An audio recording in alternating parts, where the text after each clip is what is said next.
কই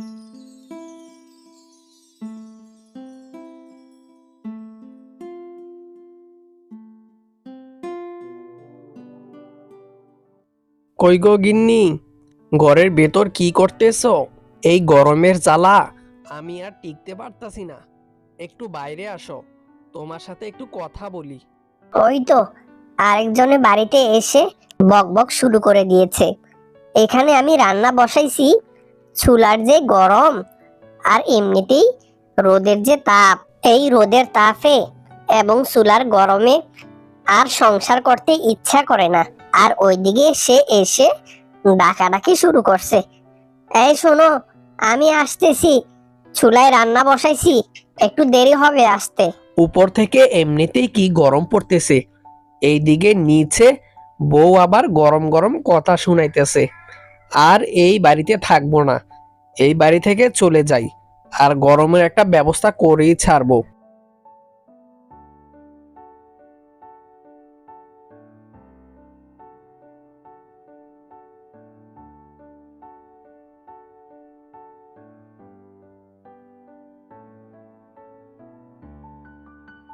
কিরে শিয়াল, এত তাড়াহুড়া করে কই যাচ্ছিস? কি আর বলবো বাঘ মামা, এই গ্রামে আর থাকতে ইচ্ছে করতেছে না। তোর আবার কি হয়েছে আমাকে বল তো দেখি, শুনি। তাহলে শুনেন বাঘ মামা, এই রোদের যে তাপ, সারাদিন কি গরম পড়ে, বাড়িতে গিয়েও শান্তি নাই। বাড়িতে গেলাম, ওইদিকে বউ আমাকে গরম গরম কথা শুনিয়ে দিল, তাই বাড়ি থেকে জেদ করে চলে আসছি। আর বাড়িতে যাব না। জগ বাবা, বেঁচে গেলাম, এখনো বিয়ে করিনি, তাই বউয়ের গরম গরম কথাও শুনতে হয় না। আমার ভাগ্যটা না কি ভালো। বাঘ মামা, আপনি একবারে ঠিক কথা বলেছেন। এই যে শিয়াল, আমাদের গ্রামে যদি একটা নদী থাকতো, তাহলে এই গরমে একটু গোসল করে শান্তি পেতাম। আরে বাঘ মামা, আমাদের গ্রাম থেকে একটু দূরে বিরাট বড় একটা নদী আছে। নদীটির নাম হচ্ছে মোহনা নদী। চলেন আমরা সেই নদীতে গিয়ে গোসল করে আসি, তাহলে কিছুক্ষণের জন্য গরম থেকে মুক্তি পাওয়া যাবে। আরে শিয়াল, তাড়াতাড়ি চল, আমরা গোসল করে আসি, তাহলে গরম থেকে একটু মুক্তি পাওয়া যাবে।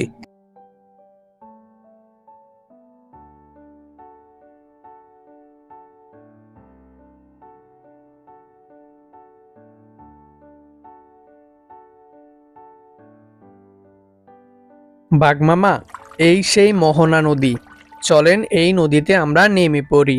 আরে শিয়াল, দেরি করা যাবে না, চল তাড়াতাড়ি নদীতে নেমে পড়ি।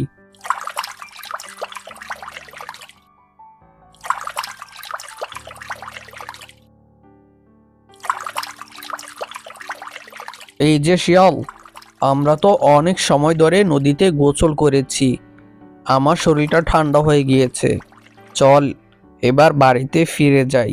ঠিক আছে বাঘ মামা, চলেন আমরা এবার বাড়িতে চলে যাই।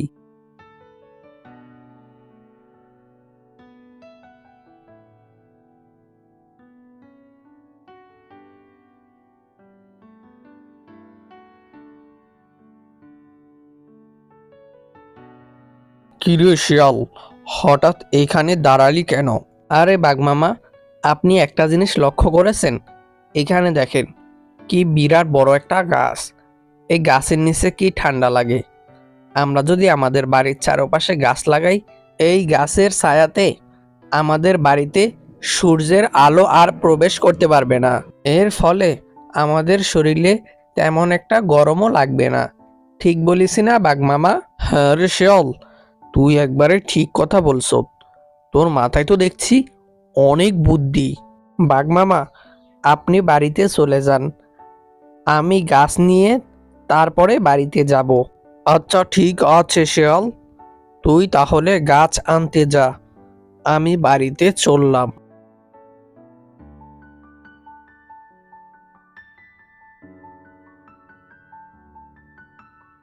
এই যে গিন্নি, এই গাছগুলো আমি এনেছি কেন জানো? আমাদের বাড়ির চারপাশে গাছগুলো লাগিয়ে দিতে হবে, তাহলে আর বেশি গরম লাগবে না। তাহলে তুমি এখনো দাঁড়িয়ে আছো কেন?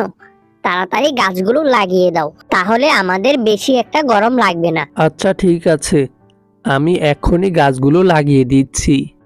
এই যে শুনছো, আমাদের সবগুলো গাছ লাগানো শেষ। গাছগুলো বড় হলে বেশি একটা গরম লাগবে না। ওগো শুনছো, তোমার বুদ্ধির কোনো তুলনা হয় না। তুমি বাজার থেকে গাছ এনে লাগিয়েছো, সেই গাছের ছায়াতে সূর্যের আলো আর আমাদের বাড়িতে পড়ে না, ফলে আমাদের বেশি গরমও লাগে না।